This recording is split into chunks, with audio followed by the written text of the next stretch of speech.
This is the Fantasy Football Unlimited podcast with your host, Kevin Murray. Welcome to the Fantasy Football Unlimited podcast. On this episode, we have a guest that generates more laughs and joyful gasps than the internet has ever seen, in my opinion. It's incredible. She's one of the most beloved individuals in the fantasy football community. I have no doubt that we are currently living in what will soon be called the Cooterdoodle era of the fantasy football industry. She's that good. Our guest is indeed the one and only Cooterdoodle. Welcome to the podcast, Amanda. Happy to be here. You hyped me up there. I don't know if I can live up to it, but I appreciate it. It's an honor to have you here. Seriously, you obviously the 2020s. It's weird looking back to those early years. Crazy times for a lot of people, and you definitely you brought so much joy to the Twitterverse, to the Xverse now, and touched a lot of people along the way. So it's an honor to have you here. I'm a huge fan of everything you do. So welcome in. I appreciate that. I'm glad to be here. Ready to talk football and all things, related to it. Sounds good. I just love that calling you Amanda is a bit odd, but calling you Cooterdoodle is absolutely normal and natural. Yeah. Troy King says the same thing. He's like, I'm not calling you Amanda. I'm not doing it. We've been friends for 3 years now. And he's like, I just won't do it. Sorry. I love it. Any relation to the legendary offensive coordinator, Bob Cooter? Nope. I have to say no. Nope. Just an Xbox gamer tag that I used for Twitter. Never thought anybody would see it. And I just kept it. So that's the origin. That's where it all began. Yeah. I didn't want anything with numbers. I was being a little stingy with that. And I had an Xbox gamer. I don't know when I started Xbox in high school, college, and I just started that in 2020, got on Twitter for the first time, and here I am. I love it. And let's be clear. A cooter is a North American river turtle with a dull brown shell. Some would say. And typically yellow stripes on the head, but yeah. Sure. Yes. Exactly. So now you are a Saints fan. Have you always been a fan of the Saints? Is that where you, is that where the passion came from? It's a rough week to talk about. After this week's game, yes, I would say I was born into the fandom. I think we all kind of are, right? Our parents, whatever they like.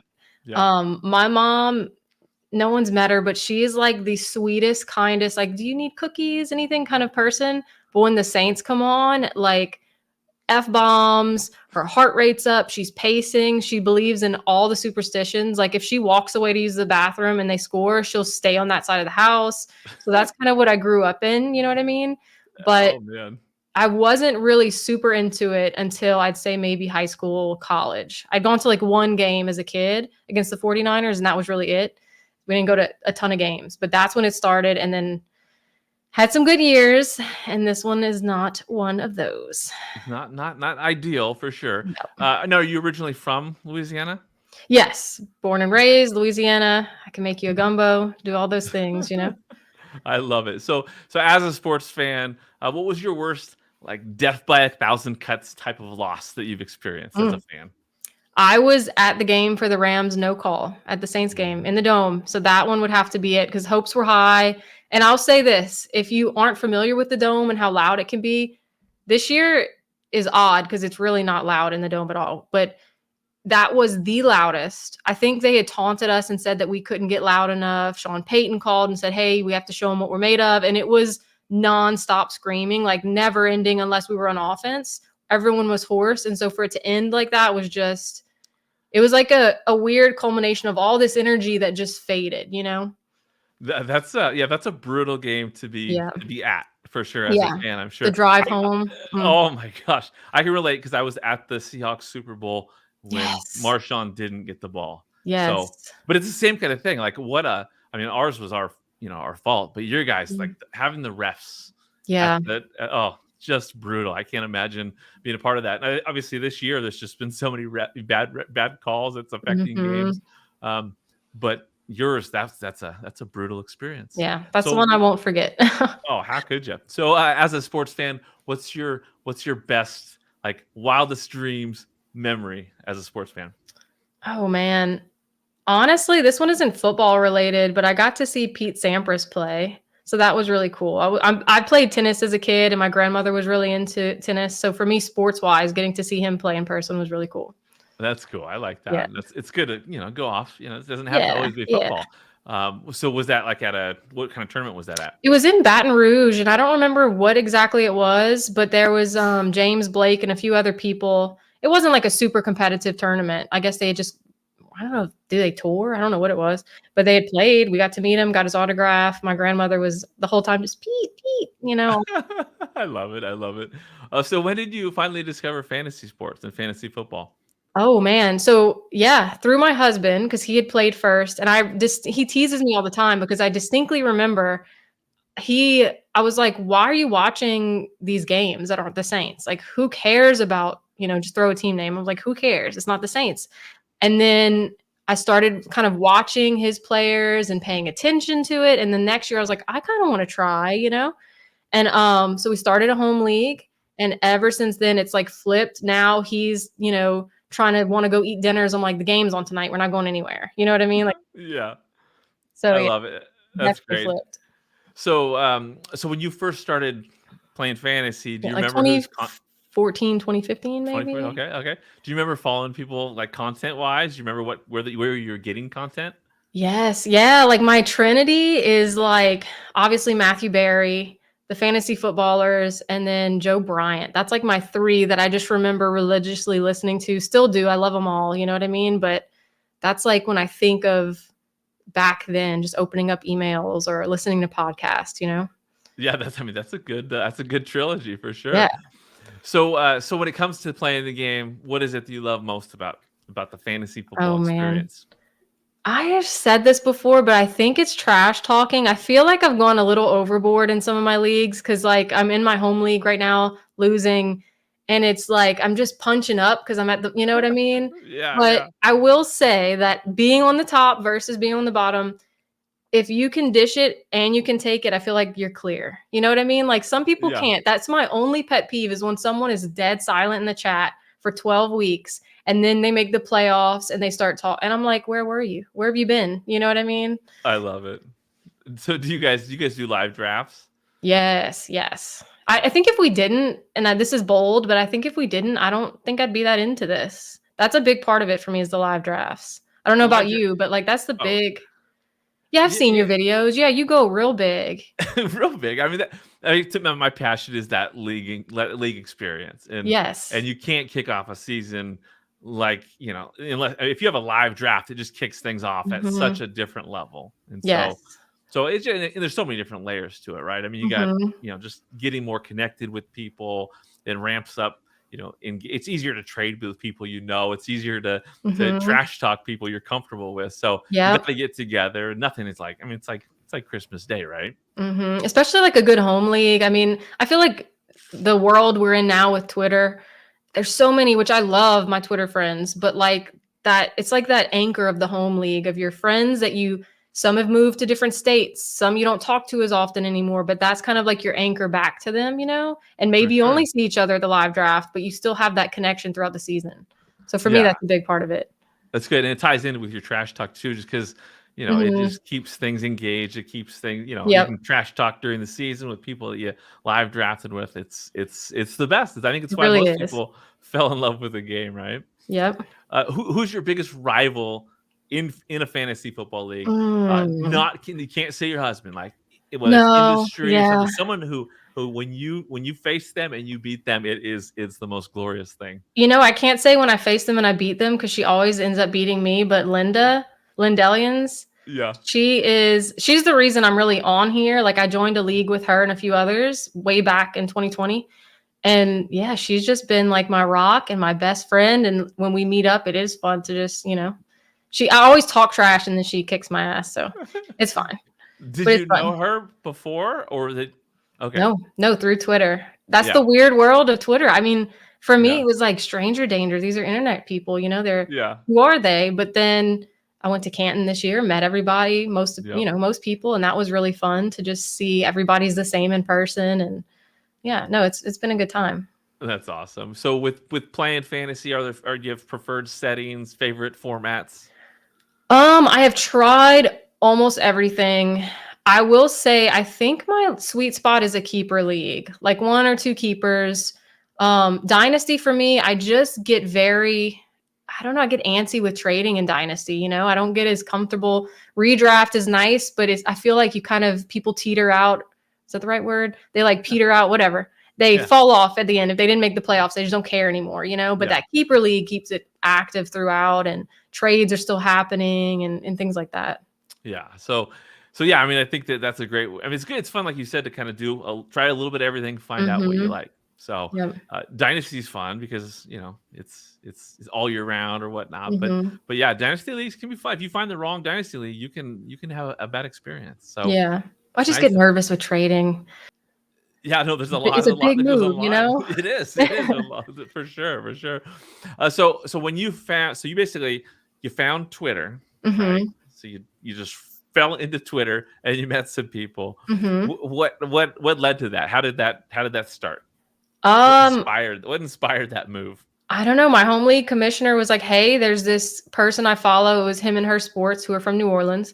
They're looking for another woman in a women's league." And I was like, "Okay, sure." You know, at the time I was in like one league, two leagues. So I was like, "Sure, another league will be great." Met Linda, kind of interacted more on Twitter, met everybody else, and yeah, it really just went from there.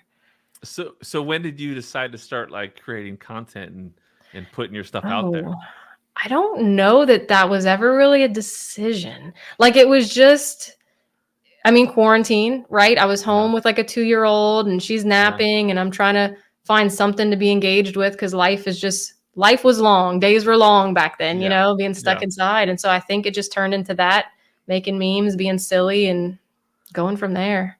I think that would make sense. I think I obviously, I was definitely one of the people that found, Hmm. found your stuff and was like, wow, this is amazing. So you basically went on there, started with your creative tweets and memes and that kind of stuff, and Just being people silly. Yeah. people found you. Hmm. That's awesome. Yeah. So when did you like what did you first start putting out? Did you I know you obviously did the Um, petite pods, but that was probably a little bit later yeah, on, right? before that was with Chase Vernon. I wrote some pieces for him and Yeah. then it kind of shifted over to Trophy Smack and then Fantasy Life. And so things like Yeah. it just kind of, over time took its course, I guess. I don't Sure, know. sure. And those petite pods, those are so fun. Yeah, I need to I get mean, back to it. I it's haven't such done a a lot of creative. videos. Oh, so good. I mean, obviously, time's an issue, in life. Life happens, but those were always so fun. It obviously Mhm. allows you to kind of be creative. Did you enjoy doing those, or was that a lot of Oh, pressure to yeah. kind of come up with something? No, it was kinda like a fun game for me because I would there was no time frame. I would say, "Hey, I'm gonna send you a couple questions. Just when you're ready, send me videos, answers back." But then it was like a puzzle because depending on the answers they'd give me, I would record different questions. You know, I'd kinda do these little setups. Yeah, oh So it yeah. was really just a creative outlet. It was just something fun to do, and I got to know people in ways that I didn't before, you know? Have you done like content before for like your home league or for fantasy leagues just to A make it little playful? bit. Yeah, like, I was a commissioner for a league for a while, and I do, like, little email recaps and, things like that, but nothing crazy. I mean, Not because it until Twitter. fits. It's Yeah. one of those things, and that's kind of what I've done a lot over the years is just to try to keep things engaged. And Mhm. with your creativity, there's just it's unlimited when it comes to how much you can do to keep your league on their toes with that kind of stuff. Mhm. I'm sure. Yep. Yeah, speaking of fun, where does your unique sense of humor come from? Where does I don't know. When I saw what that would on you? the show sheet, I was like, "Just say trauma," you know? Comedy comes from trauma. I don't know. I really don't know. I mean, I've always liked fun stuff. I'm not like, if you met me in person, I feel like I'm a little more reserved. I don't like, I'll say things on Twitter that I don't know that I would say unless I really knew you in real life, you know what I mean? Yeah, Like, I'm not like a class clown and out about doing things in that yeah. capacity, but, yeah, so I don't know. I don't know what it is. I guess it was like this weird little safe space on the internet, and I don't And know. then here it is. Does Yeah. that so you don't really bring a lot of that stuff at home? Like you're more serious, reserved? No, I mean, I'm people have told me I have like a dry sense of humor and things like Yeah. that, but I feel like sometimes I push the limit online of things that I probably wouldn't say to a crowd of friends, you know what I mean? Yeah, yeah. Does your daughter get your humor at this point? Oh, Does she's she? funnier than me. Oh, really? Yeah. Oh, yeah, she's Okay. surpassed me already. I tell her that all the time. I'm like, "You're smarter and funnier than me, and you just turned 6." Oh, I got one of those, and she's 11, so that's Mhm. I can certainly relate. Now, obviously, people have different tastes in humor. They, Mhm. people find things funny, and they might not find other things funny. But one person that clearly finds you funny and loves your delivery is Matthew Berry. What has the support of Matthew Berry meant to you over these last few years? I mean, it's so cool because you see these guys almost like on a pedestal, and then you get to know them and they're just genuinely good human beings. So that's been really refreshing because you don't really know what to expect. I've even heard people like saying they go to Canton and their big takeaway was just everyone was so nice and so, down to earth. And I feel like that's just kind of our community in general, like you have a few outliers, but overall, I feel like everyone's just a good person and out here to have fun. So yeah, no, it's been great getting to know him, and yeah, he's just down to earth, nice person. For sure. No, I've met him several times, and it's true. He's, what you see, Is what you get. on there Yeah, is what good guy. exactly, for sure. Tell me about your experience working with the Matthew Berry Fantasy Life team and all those incredible people. I mean, so Yeah, talented. What's that experience been like? it's been great. It was when I kind of hopped in, it was really Peter Overzet that was writing the newsletter, and he was just grinding it daily. You know what I mean? And Yeah. now it's like this living, breathing company, which is crazy to have seen, like from, I guess, behind the scenes, even though I wasn't at the start of it, right? But it was to see that evolve. And then they just constantly, every time they bring on someone new, it's just a good person, not only smart, talented, bringing their own pieces, to it, but just good people too. So I have no complaints at all. It's been fun. That's awesome. What are your favorite pieces of content that you do there? It kind of changes. That's fun too. So my personality is I'll kind of like hyper fixate on things and I have a lot of fun with it, like petite pods, and then where did it go? I don't know. You know what I mean? And so it kind of fits perfectly with that because like right now it's buy, sell, hold and these other things. And then in the off season it was going mental. And so it's like it's fun to switch it up, change it, try to see how to fit, make fantasy football new again. For sure. Where do you find your inspiration? Are you just constantly kind of your brain's just running, and you find like for the creative things and the posts and the tweets and the memes and that kind of stuff? Where do you Yeah. find that inspiration? I don't know. Just if I see it and think it's funny, if it makes me giggle, I'll post it. My real job, I write a lot of like research that's just numbers and boring. So it is like an outlet just to kind of be silly and not be so, I guess, stat based. Cause that's not there's those people on Twitter and we Yeah. need them, but that's just not my, path that I've taken. Yeah, no, So that's true. So I know. Speaking of silly, obviously you've done some stuff with last place punishments. Obviously, as a mhm, passionate commissioner, that's some of the stuff that I love to share ideas out there. What are your yes. 5 most favorite or unforgettable last place punishment ideas? Oh man. I did I'll talk about some that I've done first. I've done the hot wings challenge, which was really good because that one, the way that we did it was everyone else in the league submitted questions for like the interview part of it. So that was fun. It brought everyone together in the off season. The NFL combine, that was fun just to kind of see how unhealthy and out of shape I am. I do love like the little punishments where it's like daily, like if it's the little thing on someone's car or they have to put something on their desk, you know what I mean? Like I like the ones where you might have strangers walk by that are just like, what's going on here? You know what I mean? Yeah, yeah. Something embarrassing. So yeah, usually I'm big into maybe public shame is the right way to say it. No, I think that's definitely the theme with a lot of last place punishments, and I like what you said about just like the little ones. A lot of times people will think of like end of the year Tattoos last or place, like yeah, or the big, extreme yeah. ones, yeah. But like those weekly like low point finishes, I know you guys Mhm. have dabbled with that with fantasy life, right? Yep. Um, that's fun. It's fun to just Yes. interject weekly things to keep leagues engaged. So I Mhm. love that. What do you enjoy most about what you're doing in the industry right now? It's gonna sound cheesy, but like I've said this to Mike Daddy's home. I've said it to him since like day one. I'm like, once I'm not having fun on this app, I'm like very comfortable just not doing it anymore. But that day has never come. Like I enjoy the people, I enjoy my friendships, I enjoy being silly, and so that's really what it is for me. Like I said, a creative outlet, but at the end of the day, it's just nice people, and I enjoy making friends. Yeah, it's nice Like an because you're easy thing to obviously. say, but No, I love it. It's not everyone has that, right? So many people, I mean, it's a good place to be, right? You're doing Mhm, it because you love it, and mhm, once you don't, well, you can modify what you're doing. You're mhm. not held to it. So I like that.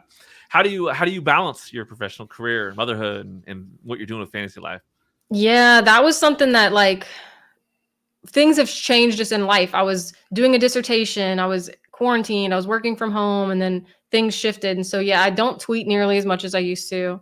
I'm sure people are glad about that. I had to kind of cut back on group chats. That was something that I was constantly wanting to catch up and scroll and see what I missed. And one day I was just like, guys, there were so many overlapping chats. I don't know how you have it, but like you might have this chat with 10 people and this one has like 5 of the same ones, but a couple, and it was just too much. And it was nothing against the individual humans. I was just getting sucked in. So I had to cut back a lot of group chats. Yeah. That was mainly like the time killer, Yeah, no, that totally makes sense. And you value privacy, and it makes sense why you have the handle that you do, and which is awesome. And I myself kind of have 2 lives, and that's kind of what you have. What do you experience, or what is it like when people find out this alter ego of yours?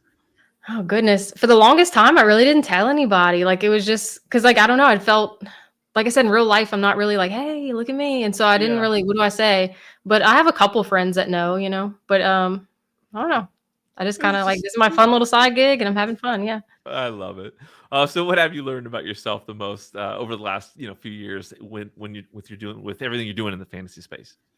Yeah. I've learned that one of the things I've learned is that I do like to hyperfixate on different things and switch it up. And so whenever I kind of have those creative moments where I want to try something new, I go for it. And I don't hold myself maybe to the same standard that I used to of like, this is working, keep it up.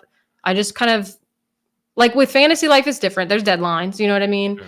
But I just used to like petite pods, just, hey, don't have time for it anymore. And that's okay. You know what I mean? Yeah.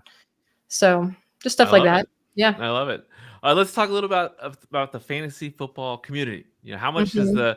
the community meant to you over the last few years, and how surprised are you that it's meant something to you Yeah. from when you first jumped in?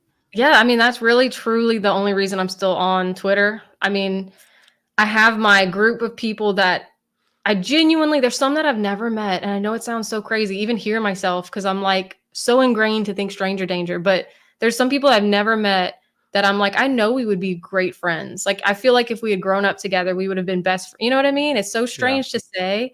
But yeah, the community's great. Seeing how much people donate, like Scott Fishbowl and all these different things, it's really awesome to see. Just, I think it makes you realize most people are good and just want to help, and have fun. And I don't know.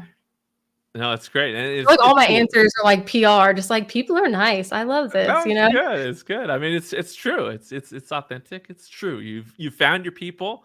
Mhm. They keep you around, and it's great. And again, like you mentioned earlier with the Fantasy Football Expo, um, what a great event. Like I Mhm. can't imagine what this community would be like if it didn't have the expo over the last couple of years.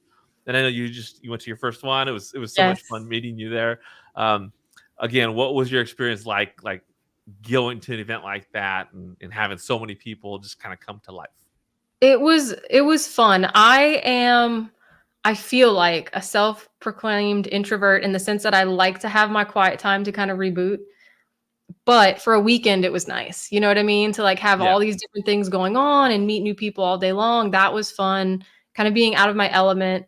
I'm in my mid 30s and I'm like learning like it's okay to just, go do different things and try different stuff out. And it was fun. Everyone was nice. And like, I wish it was a little closer because I hate flying. But Yeah. other than that, I definitely think I'm going to go back next year. That was my next question. Do you think Yep. okay? I It's think good to see so. you Yeah. again. I enjoyed seeing you there, and like with everybody, it's just so much fun, especially when Mhm. you go back. Like the Yep. more you just get more and more comfortable. So highly recommend getting back there. I But will say oh, this. Did you do any drafts over there? Like, were I you a did part of any of those things? Because I no. didn't. I didn't sign up, and maybe that's why I had such a good time. I had no, like, preconceived places to be, so I would go Yeah, and watch people, and I'd go and be there, but I never sat down other than I think I did one draft in, like, our little Airbnb with people, but, yeah. like, I didn't make myself do anything. You know what I mean? Yeah. No, I did actually. I ran the draft board for the Kings Classic, the Jim Brown Yeah, okay. division. So I was, obligated to be there, but it wasn't like, but it was It's not the fun. Like it same. was just fun. Yeah, No, yeah. not the same.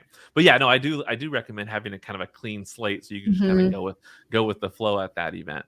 Yep. So all right, so I'm gonna name a Taylor Swift song, and I'll have Okay. you tell me a person in the industry that you can think of. that just comes out. Okay. So I basically, tried to just peek, and then I didn't really want to have answers ready. So this is on the spot. I'll give you some prompts Okay. too. Okay. So never grow up. The prompt would be just someone who's like Mhm. youthful and playful nature. You just don't want to ever see change. Never Mhm. grow up.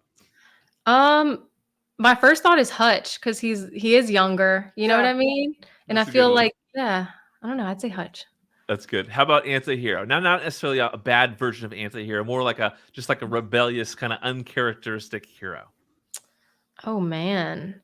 Maybe I feel like I'm talking about all the same people, but I would say maybe Daddy's Home because I feel like he likes to There you go. instigate, in a good Yeah, way. He's a little like Team Chaos. that's good. Daddy's Home, the anti-hero. I love Yes. it. Style. Style. Oh man, who does stuff with style? I'd say Jake. Jake Okay. Trowbridge. He's Okay. just so good with I feel like all his videos are well produced. He's so Yeah. funny. He's got so much talent. That's good. That's good. How about look what you made me do? Um that one I would say, look what you made me do. I would say that one goes out to everybody who gives bad advice, which is me included. Look what you That's made me good. do. You know what I mean? That's good. That's good. How about tied together with a smile? I don't know that song. I'll be Oh, honest. really? I'm Okay, a fake good. fan. I don't know that Oh, song. no, that's totally. See, I went to the concert. Daughter, wife. It was Mhm. the best, right? And she has got her surprise songs, and we thought we were totally like down with everything, and that was Mhm. one of our surprise songs, and it goes back to like original Like debut album or debut something? album. Okay, So see, I wasn't into her then, and I yeah, need to get back, but I'm waiting for the re-release of that one because I was like, I'll just start fresh, you know? yeah. Yeah, totally fine. But if I had to guess for you, Linda, Mhm. I mean, maybe tied together with a smile, like you're tied. Yeah. Yeah, yeah, I yeah. don't know. I I can don't see know. that. Yes. Sparks fly. Sparks Fly. Um, I would say that one, and I don't really remember that song what it's about, so this might not make sense. But Jeff Greenwood and CCAS is a group I'm in, and I just feel like they're the ones that I'm like, if we were friends, we'd probably be like riding bikes all the time as kids. Like our chat is just always, we may be silent for like 3 weeks and then just pow, pow, pow, pow, pow, pow, I sparks like fly. it. You nailed it. That was good. Long live. Long live. Long live Matthew Berry, forever and ever the king. That's good. That's perfect. That's a great answer. Let's dive into some rapid fire questions. I'll throw out a All right. question, and you just let me know what first comes to mind. All right. What are your favorite hobbies and activities outside of fantasy sports? Ooh. Currently, I don't know if you know this, but I learned how to make bread. I'm a Yeah, bread lady now. So nice. that, and I would say I'm looking at my bookshelf. A hobby might be buying books and not necessarily reading them. That's a hobby a lot of people have for Yes. sure. So that's a good one. Buy three, What's read one. Yeah, for sure, of course. What's the last TV show that you binged? Ooh, Last of Us. Okay, That was okay, The Last of Us on, I think, HBO. yeah. Yep. Do you have an all-time favorite show? Yes, but I don't. There's a qualifier. It's Game of Thrones, but like throw out the last two seasons. Just don't. Okay, You know what I mean? you throw out Imagine the those last didn't. two. Yeah, just Okay, imagine those didn't happen. I feel like 7 set up 8, and yeah, it's very upsetting. it's fair. It's fair. But as a whole, no, I As a mean whole, great. it's pretty amazing. Yeah, I just want more books to know how it really was supposed to go. Oh, there you go. I still wonder what happened to Daenerys because that dragon took her off and Yes. I The mean, character development, we could spend a whole nother podcast diving into it because the people that told me it was good, I'm like, you weren't paying attention to these characters at all. This didn't make any sense, you know? yeah, I love it. That's off-season stuff, I think. So Yeah. how about an all-time favorite movie? Oh man, that changes right now because it's Christmas season. I'm gonna say, I think it's called The Family Stone. Okay, It's yeah, kind of like yeah. it's like a Christmas movie. It's kind of sad, but it's kind of not. I don't know. That's a good Christmas one. The Family Stone. There you go. There you go. How about do you have like a favorite romantic comedy? Yes, Just Friends with Ryan Reynolds. Oh yeah, that's That's a good good. one. That's a really good one. What's your favorite all-time Taylor Swift album? Oh, Reputation. It Okay, changes. It changes. I could say Evermore because that's what I'm in right now, but Reputation. okay. What's your favorite Taylor Swift song of all time? That changes all the time. Like, do you have a favorite or do you know what I mean? Like, I feel Well, like it so just Yeah, so my daughter and I, we did a podcast. We ranked the top 50. So it Oh, was like we were pretty serious and dedicated. I'll I come put up All with Too Well at number one, just because yeah, the 10 minutes. I mean, come on. yes. You're And yeah. then but I am with you. I think I put like Blank Space and Wildest Dreams in there, but it's like there's a group from like 10 to 30 that I probably listen to many songs more Mhm. often than anything else, Yeah, because the old the classics, the big hitters, like you just don't need to listen to a whole bunch. But yeah. I'm with you. It depends, right? Yep. I would say I like Ivy. I'll say that. May not Okay. be my favorite if you ask me tomorrow, but today. Okay. Now, will Taylor Swift and Travis Kelce get married? And if they do, what will they name the first child? I just hope that they're both having a great time. I mean, if you know Taylor Swift lore and what she put up with her other one, I'm just hoping she's having fun, regardless of if they get married or have kids or not. That's where I'm at. Okay. Okay. No, that's They're fair. having a So good no time. name predictions at this time. Nope. Nope. It would Okay. probably be something crazy because in her songs, it's never like, like she Yeah. has crazy names in there. It's true. It's true. Now, I'm along the same lines as some Taylor Swift questions. I'm going to name a song, Okay. and I'll give you a prompt, and you tell me what current or all-time NFL player you think of when Okay. I throw out the song. So, Got it. King of My Heart. Who's your all-time favorite NFL player? Mm, all time. Honestly, probably one of these guys. Maybe Matt Forte. Okay, I might go Matt Forte. Yeah. it's a good one. He's definitely one of the most underrated Yeah. all-purpose backs ever. Yep. And that was like when I was kind of in the heat of just jumping into fantasy. For me, Yeah. he's great. It's a great answer. What NFL team do you have the most bad blood with, like rivalry for your Oh sake man, I fandom? feel like it's gotta be. I used to say the Falcons, just it's all about, our division. Yeah, But now it's shifted to Tampa because whenever Tom Brady and Gronk came here, I told everyone, I'm like, this steals several chances for us, them just being here. And it did. You know what I mean? So yeah, I feel like right yeah. now it's Tampa. Okay, no, that's fair. What player have you selected way too often over the years that you know that the inevitable result is going to be all too well? You know that result all No. too well. See, my problem is if I get burned, I'm like such a baby about it. I'm like, I'm not drafting them. You know what I mean? So I don't Yeah. know that I offend myself Oh, with that. that's Maybe good. it might be maybe like Michael Thomas might be one. Michael Thomas. Oh He's wow, one that it took me a few times for that bridge to get burned. that's You know? close to home. Yeah. That's Yeah. okay. Okay, I don't Yeah. know if I could ever say that about like Tyler Lockett or someone, but Well, okay. no, but like draft wise, you know what I mean? Yeah, Like yeah, it's yeah, just yeah, one of those yeah, things where I was just like, I believed and I believed and I believed and I just, yeah. yeah. I think he's probably on a lot of people's list, just Yeah. given his, Yeah. his stature and then the Mhm. seasons that followed for Things sure. he couldn't control, but Yeah, yeah. yeah, yeah. So, okay, what all-time roster move in a fantasy league did you make that you think of when you hear "My Tears Ricochet"? Oh my God. So I don't know the year. Was this 20? When did Patrick Mahomes get drafted? Do you know off the top of your head? I Gosh, should it have looked that was up. But whatever year, I had drafted him and he wasn't the starter. And something happened where on my bench, I had to make a move and I dropped him. oh boy, And my league does not let me live that down because he went off to have an amazing, it was yeah. just one of those things where it wasn't happening. I needed something, whatever. So it was like early on in the season. But yeah, that So was in the season that he broke in the out, season that he broke out. He wasn't okay, starting yet. yeah, yeah, And I dropped him. And then like a week or two later, he's the starter and boom. yeah. I think he came in 2017, That's what I was going to say. Yeah, 2018. Yeah, 2017, I think. Yeah. yeah. Okay, that's a good one. It was Uh, pain. So this next one, Cruel Summer. So it's basically what preseason hyped player from the summer, Mhm. everyone's talking about, burned you this year. Um, that's a good one. I would say, man, I really went all in on Jamar Chase. And it's not all his fault, right? They've had a lot of Yeah. issues, injury, whatever, but that one hurts. Like a Yeah. first rounder, early first round pick, that one hurts. It's got to hurt probably even more because slow start with Mhm. Burrow, then Burrow starts heating up, and Mhm. you get over that. You're like, okay, we're back on, and then it just Yep. crashed.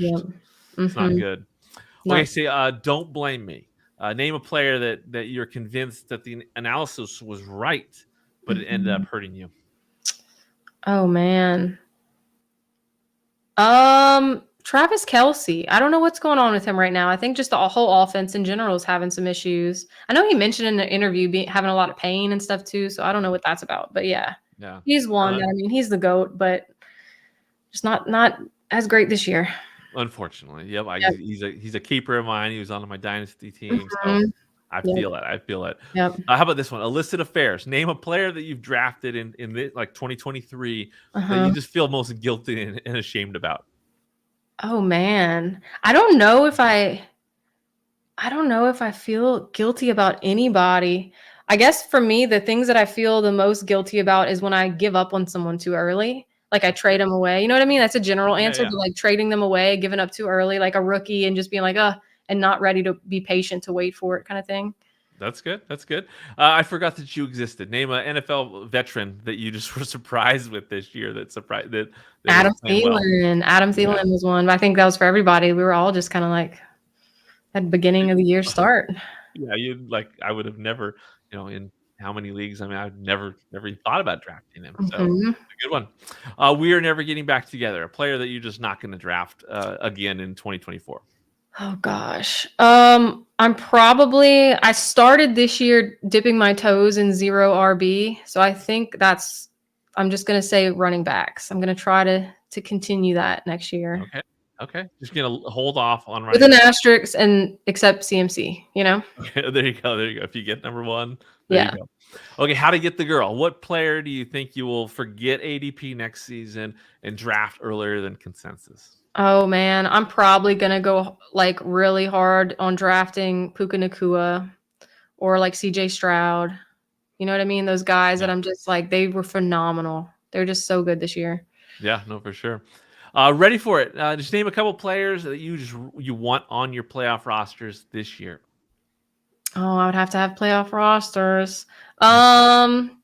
Man, there's so many injuries this week. I feel like it's just, I don't even know what to say anymore. Like I would have said Tank Dell. He's, I don't know. Tyreek Hill, CMC, Brock Purdy, Sam Laporta.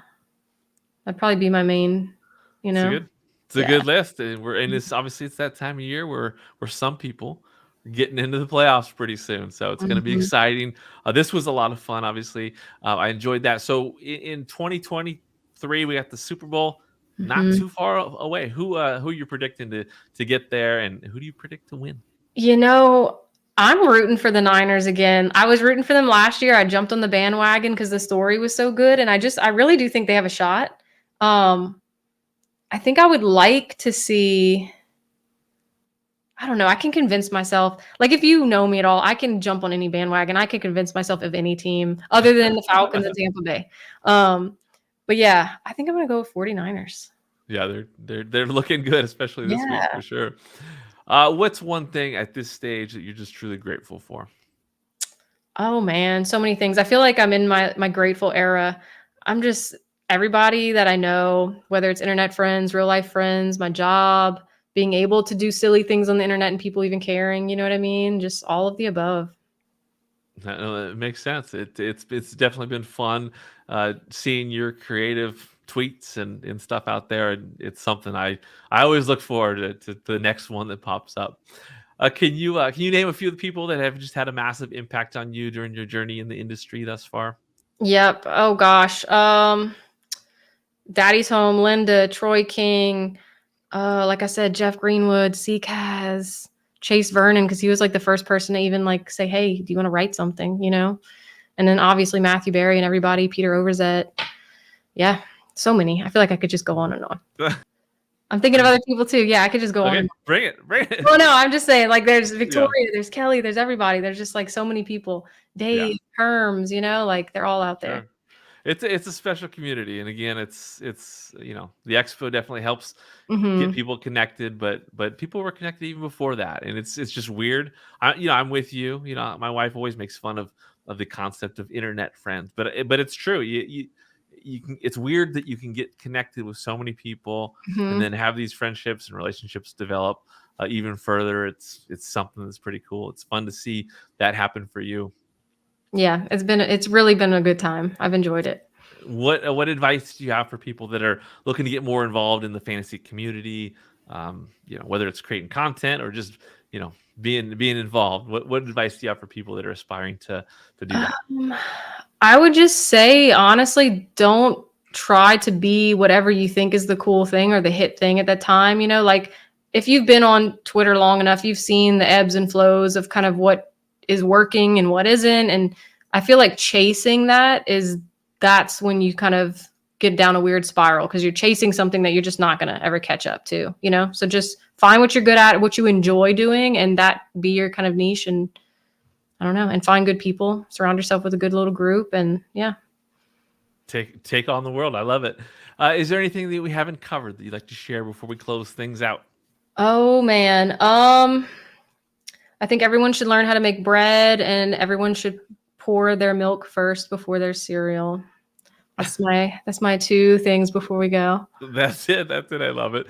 Tell listeners and viewers where they can find you. You can find me at Cooterdoodle on Twitter, but you can also find my written work at fantasylife.com.